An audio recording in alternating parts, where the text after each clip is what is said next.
समय के साथ साथ राजा कृष्णदेव राय की माता बहुत वृद्ध हो गई थी। एक बार वह बहुत बीमार पड़ गई। उन्हें लगा कि अब वे शीघ्र ही मर जाएंगी। उनकी माता को आम से बहुत लगाव था, इसलिए जीवन के अंतिम दिनों में वे आम दान करना चाहती थीं। इसलिए उन्होंने राजा से ब्राह्मणों को आमों को दान करने की इच्छा प्रकट की। वह समझती थी कि इस प्रकार दान करने से उन्हें स्वर्ग की प्राप्ति होगी। लेकिन कुछ दिनों बाद राजा की माता अपनी अंतिम इच्छा की पूर्ति किए बिना ही मृत्यु को प्राप्त हो जाती है। उनकी मृत्यु के बाद राजा ने सभी विद्वान ब्राह्मणों को बुलाया और अपनी मां की अंतिम अपूर्ण इच्छा के बारे में बताया। कुछ देर तक चुप रहने के पश्चात ब्राह्मण बोले, यह तो बहुत ही बुरा हुआ महाराज। अंतिम इच्छा के पूरा न होने की दशा में तो उन्हें मुक्ति ही नहीं मिल सकती। वे प्रेत योनि में भटकती रहेंगी। महाराज, आपको उनकी आत्मा की शांति का उपाय करना चाहिए। तब महाराज ने उनसे अपनी माता की अंतिम इच्छा की पूर्ति का उपाय पूछा। तब ब्राह्मण बोले, उनकी आत्मा की शांति के लिए आपको उनके पुण्य तिथि पर सोने के आमों को दान करना पड़ेगा। अतः राजा ने मां की पुण्यतिथि पर कुछ ब्राह्मणों को भोजन के लिए बुलाया और प्रत्येक को सोने से बने आम दान किए। जब तेनालीराम को यह बात पता चली तो वह तुरंत समझ गया कि ब्राह्मण लोग राजा की सरलता तथा भोलेपन का फायदा उठाया है। इसलिए उसने उन ब्राह्मणों को पाठ पढ़ाने के लिए एक योजना बनाई। अगले दिन तेनालीराम ने ब्राह्मणों को निमंत्रण पत्र भेजा। उसमें लिखा था कि तेनालीराम भी अपनी माता की पुण्यतिथि पर दान करना चाहता है, क्योंकि वह भी अपनी एक अधूरी इच्छा लेकर मरी थी।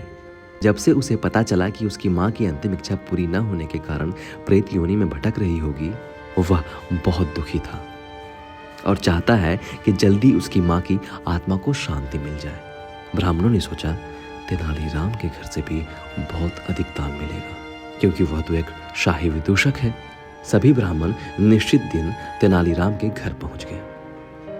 ब्राह्मणों को स्वादिष्ट भोजन परोसा गया। भोजन करने के पश्चात सभी दान मिलने की प्रतीक्षा करने लगे।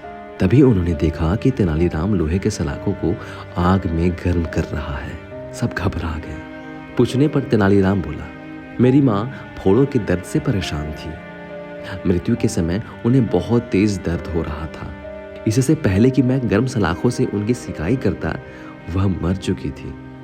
अब उनकी आत्मा की शांति के लिए मुझे आपके साथ वैसा ही करना पड़ेगा जैसा कि उनकी अंतिम इच्छा थी। यह सुनकर ब्राह्मण बौखला गए।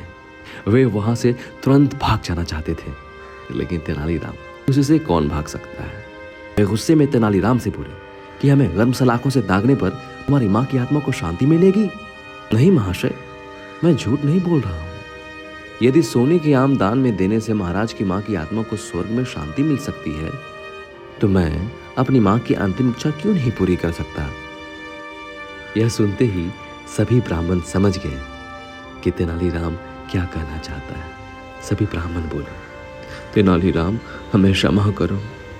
हम वे सोने के आम तुम्हें दे देते हैं, बस तुम हमें जाने दो।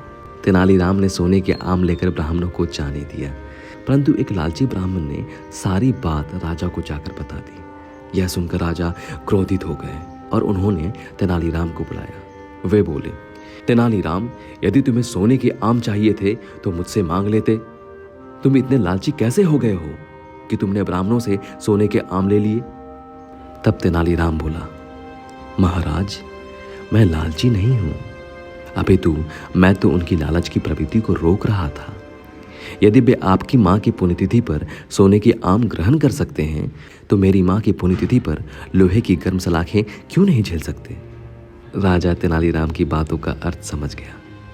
उन्होंने सारे ब्राह्मण को बुलाया और चेतावनी दी, अपनी लालच को त्याग दो, वरना मैं कभी क्षमा नहीं करूंगा। आप सभी दंड के भागी बनेंगे। फिर इस घटना के बाद राजा ने तेनालीराम का धन्यवाद किया और कहा, धन्यवाद हो तुम्हारा तेनालीराम। अगर आज तुम नहीं होते तो आज मेरा कितना हानि हो चुका होता।